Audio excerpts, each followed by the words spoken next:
I have an unusual project I'm going to be working on today. This is a painting that I did a couple of years ago after I got back from southern France from a number of photographs I did along the French Riviera.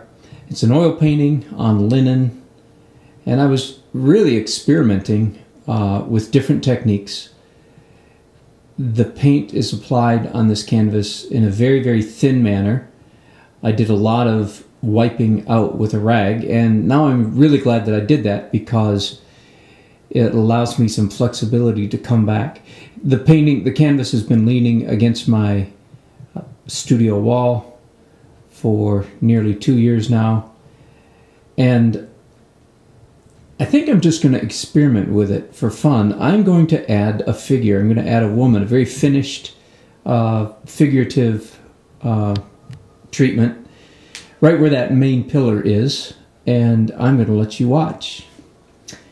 I'll tell you first of all that I didn't take any photographs. I went on the internet and searched a bunch of images, and the image that I'll show you right here is actually a what would you call it? A Frankenstein, a conglomeration. It's a combination in Photoshop of a number of different women photographs. The face is all from one face, but I think I'm quite safe from any copyright problem because other than the face, everything else is pieced together from several different photographs.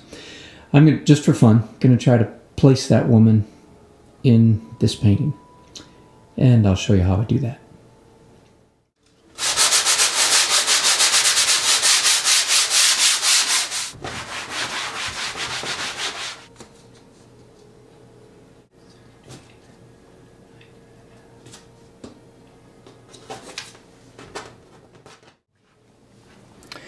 I have here some pre-mixed alkyd oil paint. Alkyd, that just means oil paint with an alkaline dryer mixed in with it. And this is a 2x mixed to be, as you can see there, dark greenish black. I'm going to be mixing that with varying degrees of white to get an assortment of greenish gray tones. So here's my palette mixed up with just 1, 2, 3, 4, 5, a 5 range of gray, actually 6 counting that, and room for a white one. I mentioned this is a palette invented by my good buddy Frank Riviera. Really helps sometimes when you're trying to match colors.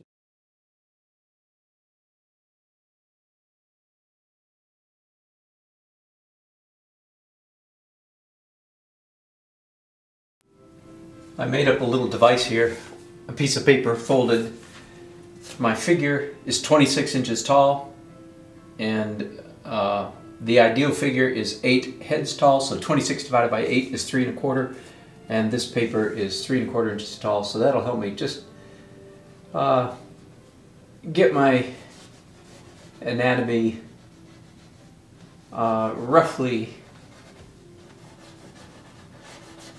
in the right place. Did I say that right? Get my anatomy in the right place. Well, I think you know what I mean. I'm just going to real quickly rough this in.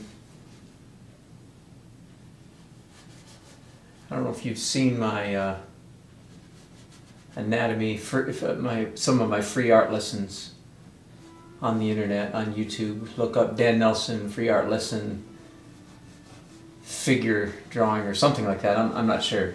Anyway, one of my favorite little devices for remembering, for getting human figure correct when you're drawing by rote is divide the figure into 8 segments, and each segment falls at a very predictable spot on the anatomy. Many years ago I was walking through an art store. I say this on my free art lesson. I was walking through an art store with a pad of newsprint under my hand, and the manager of the store said, "Ooh, Dan's naughty ends." So ever since then, this list of anatomy has been called Dan's Naughty Ends. I teach it that way now. And those ends are the first head comes bottom of the chin. I don't have an end for that. But the next one is nipples, navel, nads, groin area. Skip one, knees, spelled with an N of course, and then nothing. Now, there, in the middle of the thigh there actually is one more N, and that is if a person stands with their hands perfectly at their side, then their fingernails, N for nails, comes right up to the middle of their thigh. So that even helps me with this arm. I know that an average head is, an average arm is 1.5 heads and 1.5 heads. And I also know that if this woman was standing straight with her arm down at her side, her fingernails would come halfway between her knee and her groin. So it'd be right about there. So I'm with it swung back a little bit. If her hand was straight, it would come to an end right about there. So that helps get me in the right ballpark. Those dimensions do. Did I show you the photograph I'm going by? I can't remember if I did or not.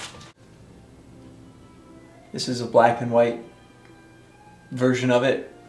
I also have a blow up of her head. I'll show that to you. And here's one version of the head. And here's even a larger version of it so that I can look at details.